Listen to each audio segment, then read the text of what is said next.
Welcome back to the 5th episode of Covering the Guts and Blackpowder lore. I'm your host, Pliny Martini, and as always, the information from this video comes from the Guts and Blackpowder wikis and statements from the devs themselves. As some of you may know already, today we're covering my favorite map so far, Catacombs de Paris. Let's get started. Paris is usually known as the city of wine, the city of fresh baguette, the city of love.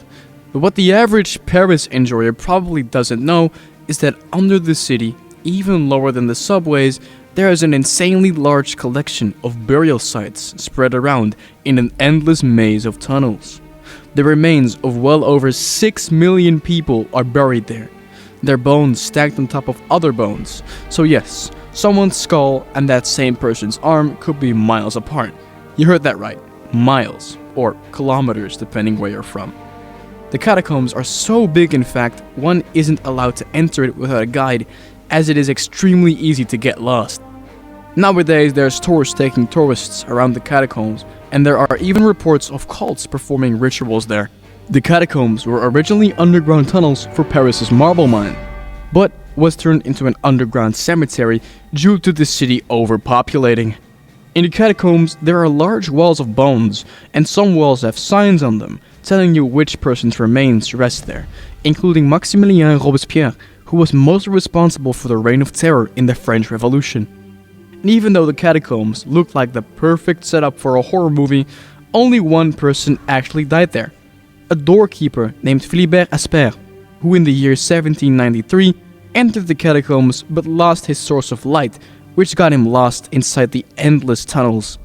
He then died in darkness, and his body was only found 11 years later in 1804, lying merely meters away from the closest exit. The map takes place in 1814 to 1815. These years are just speculation, however, based off of the gravestones found inside the catacomb. Paris is evacuating. News spread of the horrible outbreaks related to the Blight all throughout Europe. And when the outbreak appears in Paris, the French don't hesitate to evacuate the city. In-game, we only see the evacuation happen in Notre Dame, the famous church. Here, Jean and his regiment evacuate civilians to get them somewhere safe. And you, the player, also wants to escape the city that has been overrun by tens of thousands of zombies according to the wiki. As the city is overrun, the remaining soldiers in Paris choose an unfortunate yet necessary option to make it to a possible salvation: entering the catacombs. Players enter a small house that holds the entrance to the quote-unquote Empire of the Dead, which is written on the entrance in French. Then, they have to unlock the gate to the underground tunnels by finding a corpse that has the key. This unnamed corpse left a message before dying on the nearby wall in French. It goes as followed: I'm infected. I lit up as many of the catacombs as I could. I hold the keys to the Empire of the Dead. Kill me. Players can find the number of notes that have been left within the walls of the catacombs left by Parisians during the arrival of the zombies.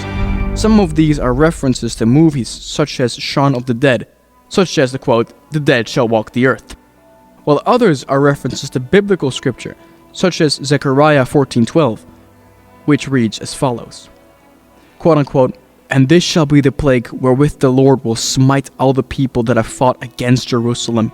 Their flesh shall consume away while they stand upon their feet, and their eyes shall consume away in their holes, and their tongue shall consume away in their mouths." Once the key is retrieved, it must be used to unlock the gate in the way. Proceeding past the catacombs, player encounter a brick wall that must be broken with nearby sledgehammers that control pretty much the same as the Sapper's axe. Past the brick wall, players will have to hold out against the horde until they are prompted to go through. Players must proceed through the catacombs until they encounter a gate with a lock that must be destroyed with a melee or a gun. And once the lock is destroyed, the players can exit the catacombs, where the respawn also takes place. When the survivors enter the streets, they can see Jean, the commander of his regiment, and unless you have a death wish, I wouldn't recommend talking to Jean. I don't give a shit! Jean tells us we are perfect to cover the evacuation. He orders us to stay and hold this singular street against the undead. And what I love about Paris is that we don't really fight for ourselves, but rather for the civilians getting evacuated. Jean reveals the bells of the church will signal a ferryman to get us to safety, and then leaves and wishes us good luck. And don't worry, it is confirmed Jean lives to fight another day. The players will be facing an endless horde of runners, shamblers, bombers, zappers, and igniters. Initially, the horde will gradually flow in, but as time progresses, the horde will quickly gain momentum against the players. Players must hold out for several minutes as carriages containing the citizens of Paris are evacuated behind them. Upon the conclusion of the evacuation, Jean and his men will ring the bells of the Notre Dame de Paris to signal the ferryman to rescue you and your team, at which point players must hold out until the ferryman reaches the bridge.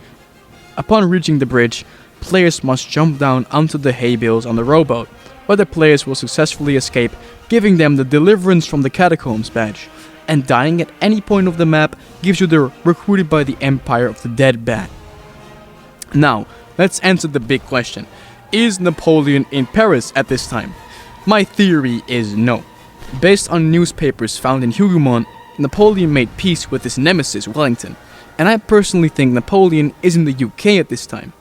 We don't know the situation of the Blight in France, but one thing we do know, Britannia rules the waves, and I think the channel between France and Britain might be what gives the people an idea that Britain could be safe. But we might be getting a map set in Britain, so only time will tell. However, more on that and on Hougoumont in the next episode. Thanks for watching, and I hope to see you in the next episode.